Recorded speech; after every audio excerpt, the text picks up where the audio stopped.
हाँ जी बेटा, आज हम नेक्स्ट लेक्चर स्टार्ट कर रहे हैं। वो है स्टार्च एनालिसिस मेथड्स पे। लास्ट टाइम हमने यहाँ तक कंप्लीट कर लिया था कि कौन कौन से टेस्ट पॉसिबल हैं, और आज हमने देखना है कि कौन कौन सी टेक्निक यूज़ करके हम ये जो कवर करेंगे सारा इस लेक्चर में, कि इसमें स्टार्च के 10 से 12 टेस्ट हैं, वो सारे इन टेक्निक्स के थ्रू होंगे। उनमें मैंने कल पढ़ाया था कि स्ट्रक्चर कैसे चेक करते हैं, क्रिस्टलाइन स्ट्रक्चर कैसे करते हैं, विस्कोसिटी कैसे करते हैं, swelling power, starch content, starch damage. ये किन टेक्निक से होंगे? ये नेक्स्ट है microscopy, X ray crystallography, viscosity based measurement और अदर मेजरमेंट। ये टेक्निक यूज़ हमने आज करनी है। उनमें जो सबसे पहली है वो है माइक्रोस्कोपी। कि माइक्रोस्कोपी क्या चीज़ है? माइक्रोस्कोपी में मेन जो चीज़ें आएगी उनमें दो टाइप्स हैं उसकी, लाइट माइक्रोस्कोपी और स्कैनिंग इलेक्ट्रॉन माइक्रोस्कोपी। तो लाइट जो माइक्रोस्कोपी है उससे हम क्या करते हैं, आइडेंटिफाई द स्टार्च। सबसे पहले अगर स्टार्च की टाइप आइडेंटिफाई करनी है कि किस सोर्स से ली गई है और किस कैटेगरी में वो फॉल करती है, लो क्वालिटी ग्रेड है, हाई क्वालिटी ग्रेड है, तो उसको हम लाइट माइक्रोस्कोपी से आइडेंटिफाई कर सकते हैं। दूसरा ये है कि इसके बारे में ये किसने, फर्स्ट पर्सन जो था उसका नाम दिया हुआ है, एंटोनी वैन लीeuwenhoek was the first person to observe starch granules under this microscopy, यानी under light microscopy. First time इस साइंटिस्ट ने लाइट माइक्रोस्कोपी के थ्रू स्टार्च के ग्रेन्यूल्स को ऑब्जर्व किया था कि वो किस क्वालिटी के हैं। ठीक है, उसमें जनरल साइज और shape of starch granules from different sources can be observe from this technique. हाँ जी, लाइट माइक्रोस्कोपी और जो फर्स्ट टाइम यूज किया गया वो 1981 में किया गया, और साइंटिस्ट था एंटोनी वैन लीeuwenhoek। और उसको जो सबसे पहले जो डिस्कशन की गई वो general size and shape of the starch granules was studies and also the source was also observed. अब ये जो कुछ लाइट माइक्रोस्कोपी की पीक्स या ग्राफ दिए हुए हैं उन्होंने मुख्तलिफ सोर्सों के, वीट के भी, पोटैटो के भी, कॉर्न के भी, राइस के भी। ये जो सबसे इस पे हैं ए पे, ये उसके ग्रेन्यूल्स हैं वीट स्टार्च के, जो वीट सोर्स से हासिल हो रही है स्टार्च, उसके ग्रेन्यूल्स का साइज है और स्ट्रक्चर है। और जो बी पॉइंट पे है वो है पोटैटो का। पोटैटो starch के granule size is bigger than wheat starch, and in C section corn starch granules much smaller than wheat starch granules, and also in fourth graph rice starch granules is bigger than potato granules. The large granule size of wheat starch is normally about 20 to 45 micrometer in diameter, और b granules हैं, जो small granules हैं, उनका minimum size 1 to 5 micrometer in है diameter. ठीक है, the larger oval potato starch granules in figure b can be more than 100 micrometer along their major axis. ये सारी रट्टे वाली चीज़ें हैं, 1 to 5 माइक्रोमीटर, 20 to 45 माइक्रोमीटर और 5 to 30 माइक्रोमीटर। ये फिल इन द ब्लैंक्स में भी आ जाएं, लेकिन वैसे याद करना मुश्किल है। कॉर्न स्टार्च में फिर जो दी है फिगर सी के अंदर, have round polygonal granules which was about 5 to 30 micrometer in diameter. All of these starch exist as individual granules. Next है polarized microscopy, polarized light microscopy. ये क्या चीज़ है कि when viewed with a microscope under polarized light, all native starch granules appear to shine while exhibiting a dark maltase cross. ठीक है, कि जब हम कोई भी माइक्रोस्कोप को पोलराइज लाइट के थ्रू हम चेक करेंगे, उसमें इसके साइज, नेटिव स्टार्च के ग्रेन्यूल्स का साइज या स्ट्रक्चर, वो विच अपीयर टू शाइन, जो चमकता हुआ नजर आएगा, जब उसको उसमें से डार्क उसमें स्पेस में या डार्क रूम में चेक करेंगे। Light microscope is equipped with a polarizer and a heat staging to quantitate the loss of birefringence of a starch sample. Starch is first dispersed in water and fixed on a microscope slide. ये process दिया गया है कि इसको हमने कैसे check करना है। सबसे पहले स्टार्च लेनी है, उसको वाटर में मिक्स करना है और उसको स्लाइड के ऊपर टच करना है सिर्फ। By slowly heating the slide while counting the birefringent granules in a specific field of starch granules, data relating temperature to a percent birefringence can be obtained. Generally, the loss of birefringence occur over a temperature range. Next है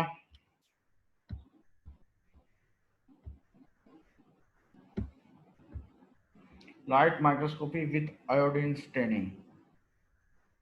Another well-known technique for microscopic evaluation of starch with iodine staining to provide information about the amylose and amylopectin content.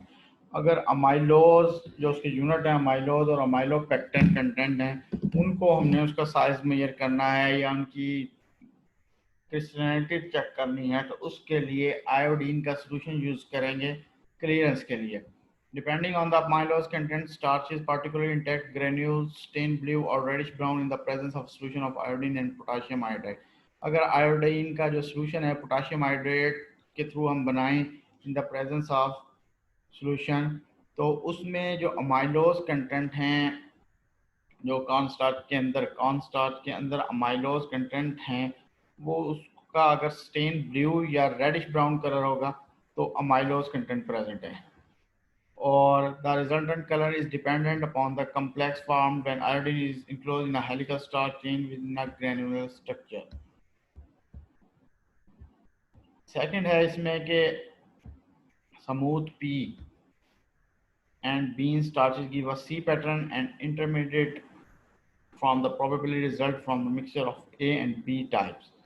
Next जो इसकी technique है वो scanning electron microscopy है कि scanning electron microscopy से हम क्या क्या चेक कर सकते हैं स्टार्च के अंदर कौन कौन से कंटेंट या कौन कौन से ग्रेन्यूल्स।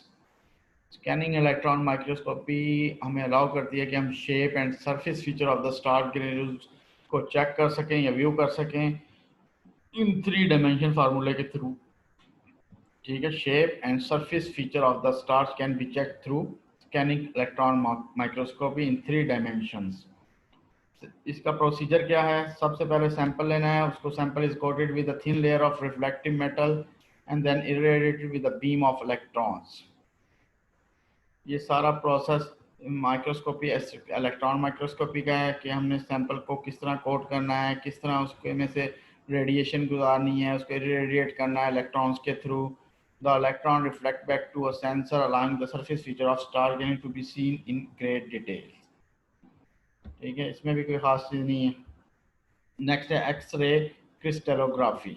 एक्सरे क्रिस्टलोग्राफी से हम क्या क्या चेक कर सकते हैं कि इसमें हमने सबसे पहले इसका प्रोसीजर है कि क्रिस्टल को इरेडिएटेड करना है विद एक्सरेज के साथ और x rays separate to form a pattern distinctive to the crystal structure. ठीक है, this technique has been used to study starch crystalline nature के स्टार्च के क्रिस्टलाइन किस नेचर के हैं, तो वो एक्सरे क्रिस्टलोग्राफी से चेक किए जा सकते हैं।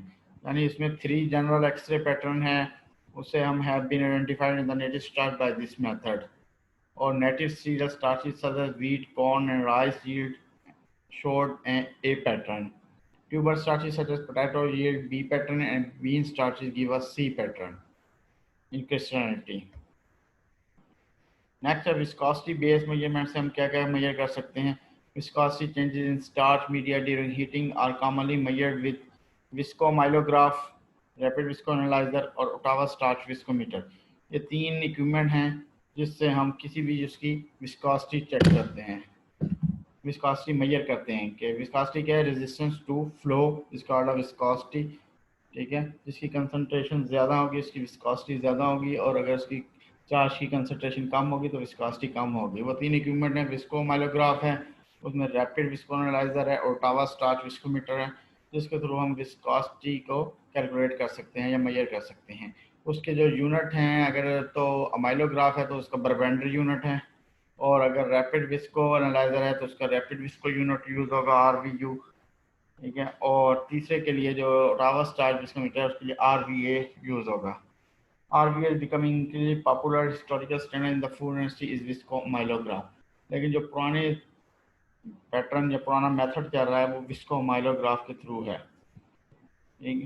तो दिस इंस्ट्रूमेंट जो विस्कोमाइलोग्राफ है, इस इसको इसमें से हम क्या क्या चीज़ मेजर कर सकते हैं। Often used to characterise the starches used in canning industry. कोई भी कैनिंग इंडस्ट्री में ये पुरानी इसमें यूज़ हो रहा है माइलोग्राफ। मेन इसके जो मेन चीज़ जो मेजर करते हैं वो पीक विस्कोसिटी है।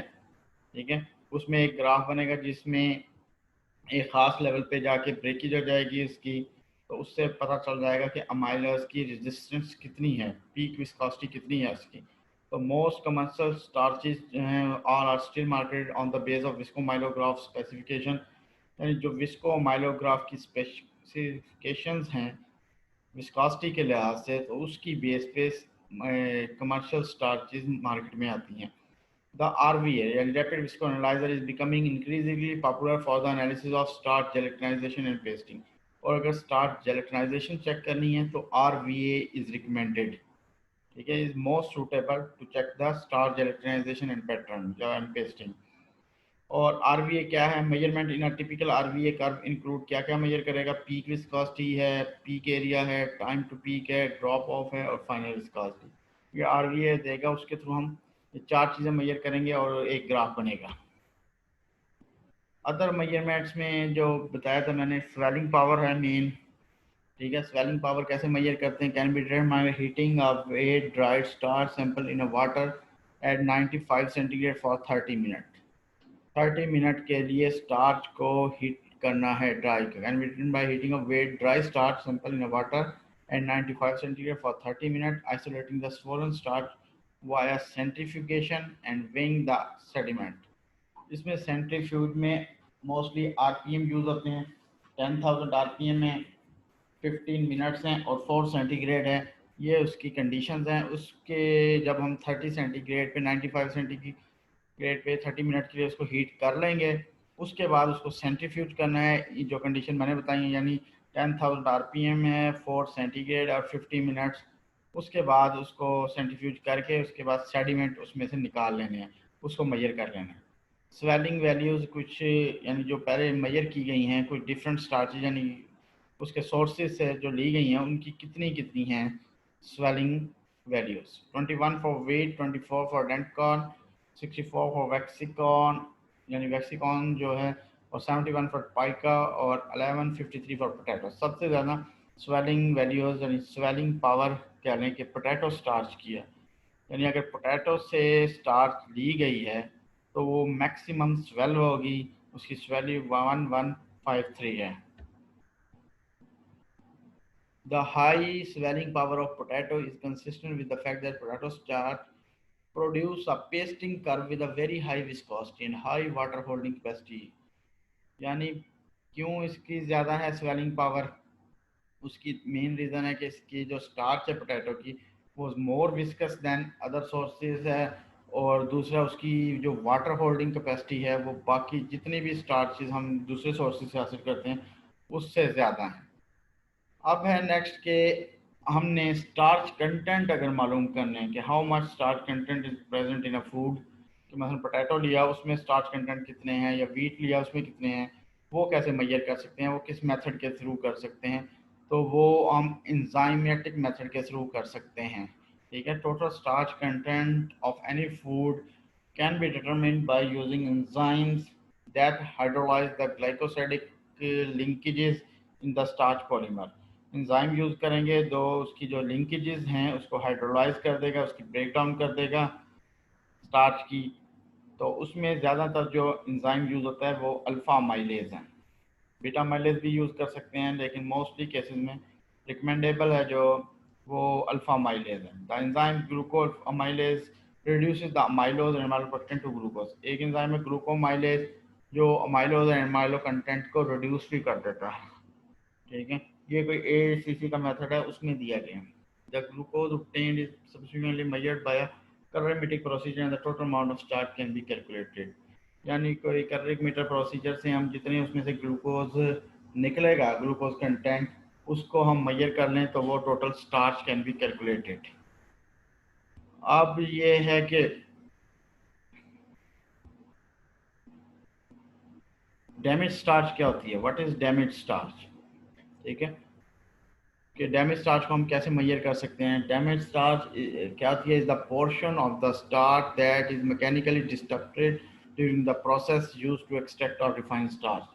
जब हम स्टार्च आइसोलेट कर रहे हो, फिर ड्यूरिंग आइसोलेशन या ड्यूरिंग एक्सट्रैक्शन कुछ या some parts of starch granules disrupted या disnatured, so that is called damaged starch. Damaged starch more hygroscopic than native starch. Hygroscopic means water loving, more water loving than native यानी regular starch से more hygroscopy है, ठीक है, and also susceptible to hydrolysis by the enzyme alpha amylase, and this property is used to quantitate the amount of damaged starch in a sample. ये जो property है कि वो हाइड्रोलिसिस के दौरान स्टेबल कर जाता है या कर जाता है, तो इससे हम डैमेज स्टार्च कंटेंट मेजर कर सकते हैं, और ये AAC 2000 की बुक में ये मेथड अवेलेबल है। अब ये है कि डैमेज स्टार्च मेजर हो गई। अब अगर इंडिविजुअली हमने amylose and amylopectin content measure करने हों, ठीक है, जो स्टार्च की ब्रेकडाउन के बाद हमारे पास अमाइलोज या अमाइलोपेक्टिन कंटेंट आते हैं। अमाइलोज है अल्फा 1,4 लिंकेजेस से, और अमाइलोपेक्टिन है अल्फा 1,4 एंड अल्फा 1,6 लिंकेजेस से इसके अंदर पाई जाती हैं। तो इनको अलग-अलग कैसे हम मेजर कर सकते हैं या कैसे कैलकुलेट कर सकते हैं कि इनकी रेशो क्या है, किस रेशो से ये दोनों स्टार्च के अंदर प्रेजेंट है, व्हीट स्टार्च में कितने इनकी रेशो है या पोटैटो में कितनी है, उसको मेजर करने के लिए, ठीक है, तो आयोडीन चाहिए हमें। आयोडीन क्या हम सोल्यूशन बनाएंगे, आयोडीन बना के हम compare with amylopectin, amylose has higher grade affinity for iodine, यानी मोर अफिनिटी शो करेगा अमाइलोज, ठीक है। अगर तो वो ब्लूइश कलर दे दे, रेडिश कलर या डीप ब्लूइश कलर दे दे, इट्स मीन कि अमाइलोज कंटेंट ज़्यादा है। अगर कोई कलर शो ना हो, ठीक है, तो उसमें अमाइलोपेक्टिन कंटेंट ज़्यादा होंगे, क्योंकि amylose has more greater affinity for iodine content. A pure amylose sample binds about 89% iodine by weight. Amylopectin binds very little iodine. Values for amylopectin are less than 0.5%. ठीक है, यहीं से क्लियर हो रहा है कि amylose has more affinity to iodine solution, but amylopectin binds very little iodine. अब ये है कि स्टार्च जो मॉडिफिकेशन है, ठीक है, स्टार्च मॉडिफिकेशन में